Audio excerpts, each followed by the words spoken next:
अस्सलाम वालेकुम व्यूअर्स, क्या हाल है आप सबके। उम्मीद करता हूँ आप सब ठीक होंगे। वेलकम करता हूँ आपका इनके बर्ड में। आज की वीडियो है बजरी के नज़ले के ऊपर। बजरी तोतों को नज़ला अगर हो जाए तो उसका क्या इलाज है, और इसके अलावा नज़ले की निशानी क्या है, हमें कैसे पता चलेगा कि बजरी को नज़ला है या नहीं है, और नज़ला ही है या कोई और बीमारी है। तो आज की वीडियो में आपको ये सब बताऊँगा। चलिए वीडियो शुरू करते हैं। अगर अभी तक आपने मेरा चैनल सब्सक्राइब नहीं किया तो चैनल सब्सक्राइब कर लें और साथ ही मौजूद बेल का आइकन को दबा दें, जिससे आपको आने वाली मेरे तमाम नई वीडियो का नोटिफिकेशन मिलते रहेंगे। जी तो दोस्तों, ये मेरे पास एक बजरी है, फीमेल है, जिसको नज़ला हो गया। तो इसको सबसे पहले मैं पकड़ता हूँ और आपको दिखाता हूँ कि किस तरह से पहचान कर सकते हैं कि इसको बजरी को नज़ला हुआ है और नज़ले की क्या क्या निशानी है। फिर इसके बाद मैं आपको बताऊँगा ट्रीटमेंट। तो सबसे पहले मैं इसको पकड़ लेता हूँ। जी तो जैसे आप देख सकते हैं, इसके आप नाक के ऊपर के बाल देख सकते हैं किस तरह बिल्कुल सारे चिपके हुए हैं। और ये जो नाक है इसका, इसके ऊपर ये जो बाल आपको नज़र आ रहे हैं किस तरह सारे चिपके हुए हैं और कुछ झड़ रहे हैं। सबसे पहली और बेसिक मेन निशानी जो है वो यही है। बजरी में जो नाक के ऊपर इनके बाल होते हैं वो झड़ने लग जाते हैं। ये इस तरह से जो है गीले गीले बाल रहते हैं हर वक्त। ये सबसे मेन निशानी है नज़ले की। इसके अलावा आंखों के आसपास के जो बाल होते हैं ये भी इनके झड़ने लग जाते हैं जब बीमारी बहुत ज़्यादा हो जाती है। और तीसरी जो निशानी है वो ये है कि इसके नाक से, अगर आप इसके नाक को दबाते हैं तो इसके नाक से पानी निकलता है। फिर इसके नाक को दबाएंगे तो इसके नाक से पानी निकलेगा। तो ये भी एक निशानी है। तो नज़ले की जो बेसिक वजूहत होती हैं वो सबसे बड़ी पहली वजह है मौसम का चेंज हो जाना अचानक से। सर्दी से गर्मी है, गर्मी से अचानक से सर्दी होना। ये जब बारिशें होती हैं तो उसके बाद जिन तोतों का, जिन परिंदों का इम्यून सिस्टम कमज़ोर होता है उनको हो जाता है नज़ला। ये निशानी है जो मैंने अभी आपको बताई है कि नाक के जो बाल होते हैं और नाक से पानी आने लग जाता है, और इसके जो बाल वगैरह होते हैं ये झड़ने लग जाते हैं और ये चिपके होते हैं। इस तरह आप देख सकते हैं इसके नाक के बाल किस तरह चिपके हुए हैं। और अगर आप एक बिल्कुल हेल्दी बजरी देखें तो उसका मुंह जो है बिल्कुल साफ होगा, वो भी मैं आपको दिखाता हूँ अभी। फिर इसका इलाज मैं आपको बताता हूँ कि इसको किस तरह से कौन सी दवाई देनी है और कितने दिन तक चलानी है। तो जिस बजरी को नज़ला हो जाए सबसे पहले आपने ये करना है कि उसको पकड़ के बाकी बजरी से अलग कर दें। अगर पेयर है तो पेयर से भी अलग कर दें। अगर बच्चे वगैरह हैं तो कोशिश करें आप जो बच्चे हैं उनको दूसरे पेयर के नीचे शिफ्ट कर दें, और जो मेल है या फीमेल है जो भी है उसको आप अलग कर लें ताकि दूसरों में ना फैले।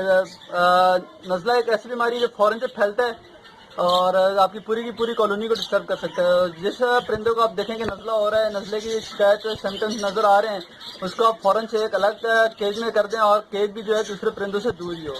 फिर जो है इसका आपने ट्रीटमेंट स्टार्ट करना है। पहले मैं आपको दिखाता हूँ एक हल्दी बजरी, और फिर जो इंशाल्लाह इसकी ट्रीटमेंट में बताता हूँ। ये मेरे हाथ में एक फीमेल है, बिल्कुल हेल्दी है माशाल्लाह, ठीक। इसकी आप नाक देखें और इसके चेहरे के बाल भी आप देख सकते हैं किस तरह से बिल्कुल साफ सुथरा। और आपने इस तरह से नज़ले वाली भी देखी, उसके भी बाल आपने देखे किस तरह से ख़राब होते हैं और नाक से पानी बहता है। इसका आप नाक देखें और इसकी आंखों के साइड के बाल, नाक के ऊपर के बाल बिल्कुल साफ, बिल्कुल सही हैं। तो ये होगी निशानी। अभी मैं आपको बताता हूँ कि आपने दवाई कौन सी चलानी है और कितने टाइम तक चलानी है। दवाई के लिए आप कोई भी बच्चों का नज़ले का सिरप ले सकते हैं जो हम बच्चों को देते हैं नज़ले के दौरान। उसमें से कोई भी सिरप आप जो है दवाई के तौर पर इनके लिए इस्तेमाल कर सकते हैं। तो मैं जो इस्तेमाल कर रहा हूँ ये है एरिनेक सिरप इस्तेमाल कर रहा हूँ। ये बहुत ही ज़्यादा इफेक्टिव और बहुत ही जल्दी असर करता है। और इसको आपने देना किस तरह से कि 1 लीटर पानी में 1 चम्मच या 1 ढक्कन जो है बॉटल का, 1 लीटर वाली बॉटल का जो एक ढक्कन होता है वो आपने 1 लीटर पानी में अच्छी तरह से मिक्स करके देना है। एरिनेक सिरप है, बहुत ही अच्छा इफेक्टिव है, बहुत ही जल्दी असर करता है। अगर आपको एरिनेक नहीं मिलता तो आप कोई भी बच्चों का जो नज़ले का सिरप होता है वो ले सकते हैं और उससे जो है ट्रीटमेंट कर सकते हैं। अभी देने का तरीका ये है कि आपने परिंदे को प्यासा कर लेना है, यानी कि आपने रात में परिंदे का पानी निकाल देना है, जो भी पीने वाले बर्तन है पानी के उसका निकाल देना है। और अगले दिन आपने उसको 9-10 बजे जो है ये नज़ले की जो दवा है उसमें 1 लीटर पानी में 1 चम्मच या 1 ढक्कन दवा का डाल के अच्छी तरह मिक्स करके देना है उसको, और वो पूरा दिन पड़ा रहे तो वो दे। इंशाल्लाह आपको जो है 3 दिन ये ट्रीटमेंट जारी रखना है। 3 दिन के बाद आप देखेंगे आपके बजरी जो है बहुत ही ज़्यादा इफेक्टिव फर्क पड़ेगा। अगर पुराना नस्ल है तो थोड़ा ज़्यादा टाइम लेगा, और अगर नया नस्ल है यानी अभी शुरुआत हुई है नस्ले की तो वो इंशाल्लाह 3 दिन में बिल्कुल ठीक हो जाएगा। तो अभी मैं दवाई बनाता हूँ और देता हूँ इसको। तो दोस्तों मैं दवाई बनाने लगा हूँ। मेरे को तकरीबन ये 1 डिबिया पानी की बनानी होगी, क्योंकि मेरा एक ही परिंदा बीमार है। तो इसके लिए मैं ये एक ही डिबिया बनाऊँ काफ़ी होगी, तो इसलिए 1 लीटर पानी बनाने की ज़रूरत नहीं है।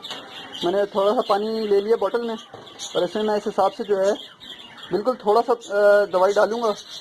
अगर 1 लीटर में हमने 1 ढक्कन डालना है तो ये बहुत है, इसमें ये भी थोड़ी ज़्यादा होगी, इसमें भी कम करूँगा मैं। ये दवाई मैंने डाल दी है इसमें, तो एक डिबिया के लिए यानी जो इस तरह की डिबिया है जो पिंजरे में लगाई जाती है, इसमें आपने 3 से 4 ड्रॉप्स डाल दें आप दवाई की, तो इंशाल्लाह ये बहुत होगी। तो इसको अभी मैं जो है अच्छी तरह मिक्स कर लेता हूँ दवाई को। तो आपने ये ख्याल करना है कि पानी में दवाई मिक्स अच्छी तरह से होनी चाहिए। ऐसा ना हो कि दवाई जो है नीचे पड़ी रहे और परिंदा जो है सिर्फ पानी पिए, दवाई नीचे रह जाए, तो उसको कोई असर नहीं होगा। पानी मैं रख रहा हूँ, पानी मैंने रख दिया। इसके अलावा आपने खाने में जो देना है, अगर आपके बजरी कोई भी परिंदा बीमार है, उसको कोई भी बीमारी है, तो तोतों को जो खासतौर पर बजरी है, फिशर वगैरह, लव बर्ड, लेटिनो, कॉकटेल वगैरह जो भी हैं, उनको आपने जो देने हैं वो सिर्फ और सिर्फ मोटी या बारीक कलनी देनी है। क्योंकि इसके अलावा अगर आप जई वगैरह देते हैं तो वो ठंडी होती है, सूरजमुखी गर्म होती है, तो वो जो है बीमारी पे असर करते रहेंगे और बीमारी जल्दी ठीक नहीं होगी। तो आपने सिर्फ और सिर्फ मोटी या बारीक कलनी देनी है। इंशाल्लाह इससे जो है परिंदे हेल्दी भी रहता है और इस पर कोई इसको इफेक्ट भी नहीं होता है ठंडे गर्म खुराक का। तो दवाई आपने साथ साथ जारी रखनी है। इंशाल्लाह मैं इसकी वीडियो एक साथ ही अपलोड करूँगा जब ये ठीक हो जाएगी। कितना टाइम लगता है इसमें, 3 से 4 दिन में इंशाल्लाह मुझे उम्मीद है ये बिल्कुल ठीक हो जाएगी। जी दोस्तों, तो तकरीबन 4 दिन के बाद का रिजल्ट मैं आपको दिखाने लगा हूँ। 4 दिन पहले मैंने इसको एरिनेट सिरप डाला था और अभी माशाल्लाह से मादी बिल्कुल क्लियर हो रही है। आप देख सकते हैं इसके नाक के बाल भी खुश्क हो गए और मैं इसको पकड़ के देखता हूँ, इसका नाक दबाते हैं। मैंने इसका आपको बताया था कि नाक दबाने से पानी निकलता है नज़ला की मादी से, इसको चेक करते हैं क्योंकि इसके जो नाक के बाल हैं उससे तो ऐसा लग रहा है कि पानी जो है नाक में ख़त्म हो गया। मैं इसको पकड़ता हूँ और देखता हूँ। तो देखते हैं अभी इसका नाक, और मैं अभी इसका नाक प्रेस करता हूँ तो देखते हैं। अच्छा काटती है।